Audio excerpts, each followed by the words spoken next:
L'École supérieure d'administration, d'économie, de journalisme et des métiers de l'audiovisuel ESAE offre de nouveaux challenges pour l'année universitaire 2023-2024. Étudiantes et étudiants, parents d'élèves nouveaux bacheliers, ESAE, c'est la garantie d'une formation de qualité à des conditions très avantageuses. À Gbedjromede, à Papa, à Boumekalavi et Parakou, inscrivez-vous en administration générale, administration du travail et de la sécurité sociale, trésor et finances publiques, impôts, diplomatie et relations internationales, journalisme et métiers de l'audiovisuel, gestion des marchés publics, planification et développement local, sciences économiques, sciences juridiques et toutes les filières des sciences de gestion. ESAE vous offre des bourses, demi-bourses et de réductions pour les premières inscriptions dans toutes ces filières. Waouh! En licence 1, 2 et 3 et en master, bénéficiez jusqu'à 50% de réduction sur tous nos sites. N'est-ce pas génial? Infoline. ESAE Gbedjromede, 3e rue à droite en quittant le carrefour Le Jador pour la BIBE Jéricho ou au plus 229 90 93 65 21 98 98 14 00 à Kpakpa au plus 229 52 88 33 33 à Boumekalavi au plus 229 52 88 44 44 Parakou au plus 229 52 46 12 12.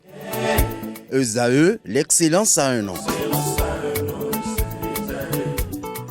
Mesdames et messieurs, bonjour et bienvenue sur Free Sport, la 13e journée de la Ligue professionnelle saison 2023-2024 a débuté hier sur les différents stades. Côté résultat, les Cavaliers de Niki font la bonne opération en déplacement chez Beke Football Club, 2-1.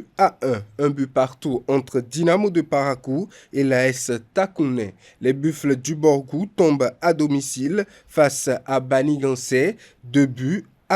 0 but partout entre Damissa Football Club et Dynamique FC. Dans la zone B, Dynamo d'Abomey s'est imposé face à Soleil Football Club, 2-1.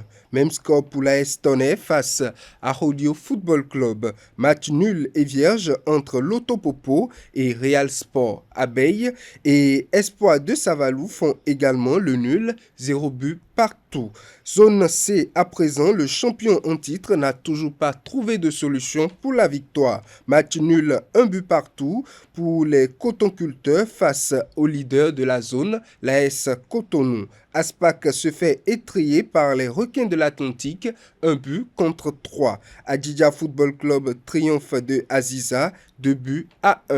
Dans la zone D, Avrancourt Omnisport bat la JSO, 1-0. L'AS Sobemap trouve les filets de la JSP dans les dernières minutes. Score final 1-0 au terme de la rencontre à Jean-Pierre Gascon. La Jacques s'aligne avec une nouvelle victoire. 3-2 face à Jeffa Football Club. Asvo et les Dragons de l'Ouémé ne se départagent pas. Le match s'achève sur le score de 0 but partout. La dernière rencontre de la journée aura lieu cet après-midi avec l'AS Police et les Ainovi. Toujours football, en partenariat avec le club de Bonté, la société sportive Lotopopo, ESAE Football Club a offert des équipements sportifs à l'AS Lyon. C'était le mardi dernier dans les locaux de la société sportive Lotopopo. Un deuxième geste de rang composé de 2 complets de jeux de maillot, des coupelles, des ballons d'entraînement et des chasubles. Lotopopo vient ainsi d'honorer la deuxième phase de son partenariat avec son club féminin basé à Banté. Très heureux de ce geste effectué, le président du club AS Lyon n'a pas caché ses émotions tout en remerciant son donateur. Autre information, le Bénin a pris part du 29 novembre au 4 décembre 2023 à la Coupe d'Afrique de 3 contre 3 au Caire en Égypte. Les Amazones et les Guépards U17, filles et garçons, et seniors hommes-dames ont connu diverses fortunes lors de cette compétition. Le ministre des Sports Benoît Dato a profité de ce canal pour réaffirmer son soutien au président Ismaël Onifade et à tout son comité exécutif.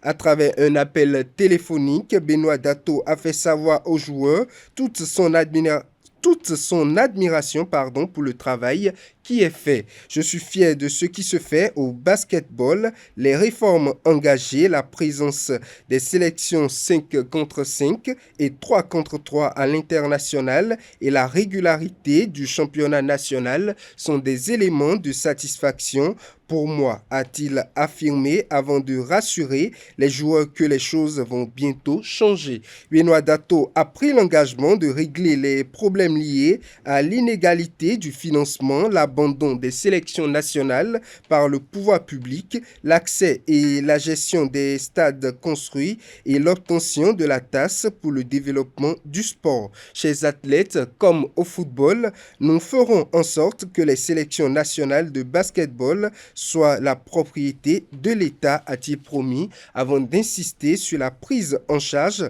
totale de la préparation à la participation des sélections nationales aux compétitions africaines et internationales. Pour finir cette édition, en 2023, les clubs ont versé 888,1 millions de dollars de commissions d'argent, soit le montant le plus élevé jamais atteint et une hausse de 42,5% par rapport à 2022. Pour la première fois, les clubs de football professionnels féminins ont dépensé plus de 1 million de dollars en commission d'argent.